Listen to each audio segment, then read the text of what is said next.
The North Carolina General Assembly talking about school safety in light of the shooting in Uvalde, Texas. During the short session, members are demanding updates on just how much students and teachers would be protected in the event of a mass shooting. WCNC Charlotte Shamaria Morrison spoke with some lawmakers and discovered some surprising findings about safety plans in schools. Shay, what are the lawmakers telling you?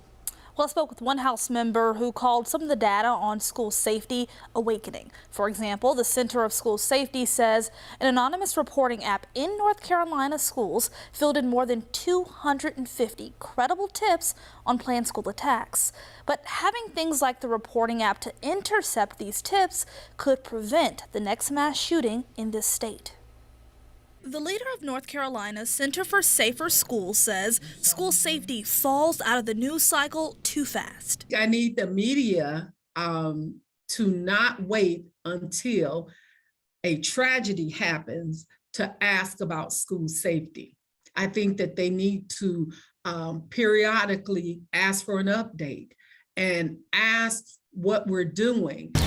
In a briefing to lawmakers this week, Karen Fairley revealed 1/3 of schools have not submitted school safety plans. When we hear it, we think active shooter, and that is the worst case scenario. But the safety plan could entail what happens in a fire, what happens when you have a tornado. We don't know of any districts in our area who have not submitted their safety plans, but many are waiting for approval or are in a draft phase. The safety plans are not only vital for emergencies, they also allow lawmakers to allocate funding for school safety. Whether it be human assets like SROs or whether it be technology or hardening devices such as door locks and that type of thing.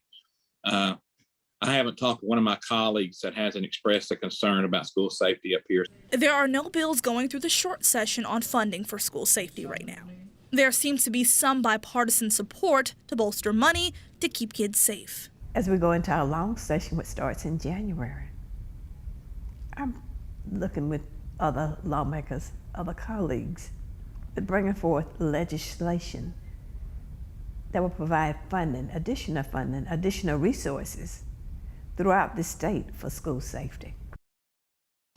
You know, both lawmakers made it clear they want some sort of legislation on school safety, and some lawmakers want to focus on mental health resources while others want more visible things like body scanners. And no one gave me a clear plan or direction on how much or where to spend that money on school safety, Fred.